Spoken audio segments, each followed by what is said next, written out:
هغه ځای چې سهار په زرګونه هارنونه د زړو بسونو غږونه، د رکشاګانو د زنګونو او ماشینونو غږونه او د خلکو قدمونه او شور انسان راویښوي. سهار لا پوره رڼا شوي نه وي چې ښار لا د مخه راویښ شوی وي او د خلکو ډک وي. بهر هوا دومره درنه او خیرنه ده چې داسې احساس کوي لکه هره ساه د لوګي، دوړو او ستړیا یوه ټوټه له ځان سره دننه تیروي. دا ډاکا ده، د بنګلادیش زړه، یو داسې ښار چې پکې له 23 میلیونو څخه زیات انسانان ژوند کوي. په داسې حال کې چې په کابل کې 6 میلیونه خلک ژوند کوي. او حیرانونکې دا چې کابل د بنګلادیش له ډاکې څخه 3 چنده لوی هم دی. اوس نو تاسو فکر وکړئ چې هم یې نفوس د کابل څخه 4 چنده زیات دی او هم د کابل څخه 3 چنده وړوکی دی. آخر دا خلک څنګه په دې کم ځای کې ځای شوي او څنګه ژوند کوي؟ ډاکا داسې ځای دی چې د 2025 کال د نړیوالو ښاري معلوماتو له مخې د نړۍ له تر ټولو ګڼمېشتو ښارونو څخه ګڼل کیږي. دلته په هر کیلومتر مربع کې شاوخوا د 12,000 څخه تر 15,000 پورې خلک ژوند کوي. دا داسې ده لکه د آسیا ټول فشار چې په یوه کوچنۍ نقطه کې راټول شوی وي. کله چې ته د ښار په منځ کې ودرېږې نو داسې احساس به وکړې لکه ښار چې په ډېرې سختۍ ساه اخلي. بسونه د انسانانو څخه ډک وي، موټرونه ساعتونه په سړکونو کې بند پاتې وي، رکشاګانې د یو بل ترڅنګ تخته درېدلې وي او ځان ته لار جوړوي، د سړک غاړې پلورونکي چیغې وهي او د هارنونو غږونه هیڅ کله نه درېږي. بنګلادیش له 170 میلیونو څخه زیات نفوس لري، په داسې حال کې چې د دې هېواد مساحت یوازې شاوخوا 148,000 کیلومتره مربع دی. شاید تاسو ووایئ د دې نه خو د هند او چین نفوس زیات دی، نو په دې کې د حیرانتیا څه دي؟ خو تاسو نه یې خبر چې بنګلادیش د افغانستان څخه 4 چنده کوچنی دی، په داسې حال کې چې د افغانستان نفوس 40 میلیونه دی. خو دا چې بنګلادیش د افغانستان په پرتله 4 چنده وړوکی هم دی، خو بیا یې هم 170 میلیونه نفوس دی. خو په بنګلادیش کې بیا تر ټولو زیات نفوس په مرکز یا ډاکا کې دی چې په لومړیو کې مې هم د کابل سره درته پرتله کړو. او د دې بحران تر ټولو لوی مرکز همدا ډاکا ده. هر کال په سلګونو زره خلک له کلیو څخه ښار ته راکډه کیږي. د اقلیمي بدلونونو، سیلابونو، بېوزلۍ او د کار د نشتوالي له امله کلیوالي خلک ښار ته تښتي په دې هیله چې شاید دلته کار، ډوډۍ او یو څه ښه راتلونکی ومومي. یوازې په کوریل کې 40,000 څخه زیات خلک په 2 هکتاره محدوده سیمه کې ژوند کوي. تنګې کوڅې، زړې اوسپنیزې کوټې، د باران له وجې څاڅکي چتونه، ناپاکې ویالې او خام فرشونه د ورځني ژوند برخه ده. د رای کورنۍ 5، 6 او کله ناکله تر 10 پورې غړي په یوه کوچنۍ خونه کې ژوند کوي. داسې خونې چې کله ناکله یوازې 10 متر مربع مساحت لري.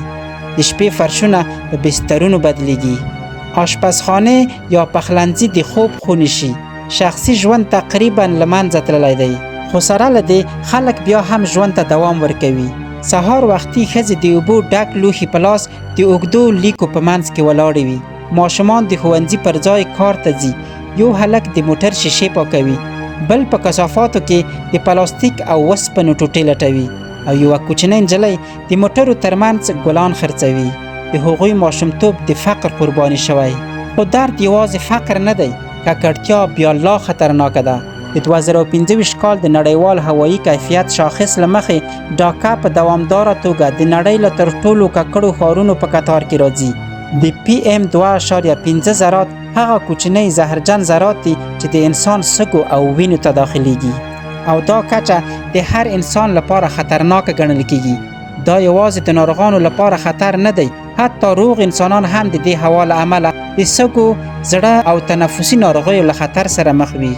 کله چې ته د ښار په سړکونو روان یې نو سترګې دې سوځي، ستونی دې وچیږي، ساه اخیستل درته دروند ښکاري، او تر ټولو دردونکې خبره دا ده چې خلک له دې حالت سره عادت شوي دي. د دې خرابې چټلې اصلي لاملونه زاړه ډیزلي بسونه، بې فلټره انجینونه، د ساختماني چارو دوړې، د فابریکو لوګي او د کثافاتو سوځول دي. په ښار کې ساختماني چارې تقریبا هیڅ کله نه درېږي. لوړې ودانۍ هره ورځ راپورته کیږي. دوړې هوا ډکوي. صنعتي فابریکې بیا بله لویه ستونزه ده. بنګلادیش د نړۍ له سترو د جامو او نساجۍ صادروونکو هیوادونو څخه دی. میلیونونه کارګران د جامو په فابریکو کې کار کوي او د نړۍ لوی برانډونه دلته ارزانه تولید کوي. خو د دې ارزانه تولید تر شا یو لوی دروند قیمت پروت وي. هغه دا چې ډیری فابریکې خپل کیمیاوي مواد او فاضله اوبه مستقیم چاپیریال ته خوشي کوي او تر ټولو دردونکې قرباني د بوري ګانګا سیند دی. یو وخت دا سیند د ښار د ژوند کرښه وه. خلکو به ترې اوبه اخیستې، سوداګرۍ به پرې کېدې او ښار یې ژوندی ساته.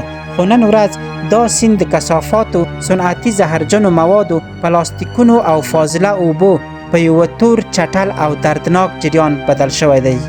د اوبو رنګ یې کله ناکله بشپړ تور ښکاري. بوی یې دومره بد دی چې سړی یوازې د څو دقیقو لپاره د هغې څنګ ته نشي درېدلی. خو بیا هم زرګونه خلک له همدې اوبو استفاده کوي. ماشومان پکې لوبې کوي، ښځې پکې جامې مینځي.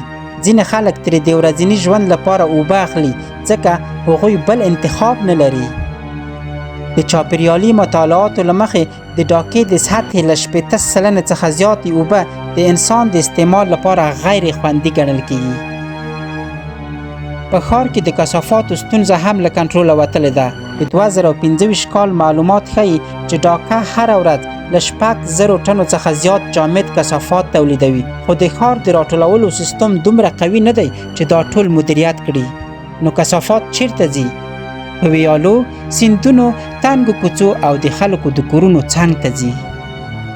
پلاستیکي کڅوړې په ونو کې بندې وي، فاضله اوبه په کوڅو کې بهیږي، کثافات د باران پر مهال ټول ښار بندوي. خو بیا هم خلک د دې ګډوډۍ په منځ کې ژوند کوي. ترافیک یا د موټرو بیروبار بیا د ښار بل عذاب دی. په ډاکه کې ځینې خلک د څو کیلومتره سفر لپاره 3 یا 4 ساعته وخت ضایع کوي. بسونه دومره ډک وي چې خلک یې له دروازو ځوړند وي. رکشا چلونکي د سخت ګرمۍ او دوړو ترمنځ ټوله ورځ کار کوي یوازې د دې لپاره چې ماښام خپلو ماشومانو ته ډوډۍ یوسي. خو د دې ټولو تر شا تر ټولو دروند حقیقت فقر دی. ډیری خلک دومره لږ عاید لري چې د ورځې یوازې د خوراک د برابرولو توان لري. روغتیایي خدمات سخت دي، تعلیم کم دی. په دولتي روغتونونو کې خلک ساعتونه او کله ناکله ورځې انتظار باسي. ناروغان په فرشونو ناست وي، ډاکټران ستړي وي، امکانات خورا کم وي. شخصي روغتونونه بیا دومره قیمته دي چې د بېوزله کورنیو لپاره تقریبا ناممکن دي چې د درملنې لپاره ورشي. همدا وجه ده چې ځینې ساده ناروغۍ په مرګ بدلیږي. ماشومان له خوارځواکۍ سره مخ وي. د ډینګي تبه، تبرکلوز، تنفسي ناروغۍ او د اوبو له لارې خپرېدونکې ناروغۍ عامې دي. خو سره له دې ټولو یو حقیقت لا هم ژوندی دی: امید. همدا د ډاکه تر ټولو حیرانونکی اړخ دی. خلک لا هم خاندي، لا هم ودونه کوي، لا هم یو بل سره مرسته کوي او لا هم د خپلو ماشومانو لپاره خوبونه ویني. یو غریب سړی له خپل لږ خوراک څخه بل ته برخه ورکوي. یوه مور سره له ستړیا خپل ماشوم ته مسکا ورکوي. یوه کوچنۍ ماشومه سره له لوږې بیا هم لوبې کوي. دا ښار که هر څومره ستړی وي بیا هم نه ماتیږي. او همدا حقیقت دی چې ډاکه له نورو ښارونو بیلوي. دا یوازې د فقر، ککړتیا او ګډوډۍ ښار نه دی، دا د انسان د مقاومت ښار دی. که څه هم بنګلادیش ډیر شین ځای دی او ښکلی طبیعت لري، خو ډیری خلک د کاروبار لپاره د بنګلادیش پایتخت راټول شوي. د ډاکې خلک د کرکټ سخت مینوال ګڼل کیږي. د بنګلادیش ملي لوبغاړي هم په همدې ښار کې دي او د ملي لوبډلې ډیری لوبغاړي همدلته ژوند کوي. که دا معلومات مو د خوښې وړ ګرځېدلی وي نو ویډیو در سره لایک کړئ او خپل نظریات مو په کومنټ کې حتما را سره شریک کړئ.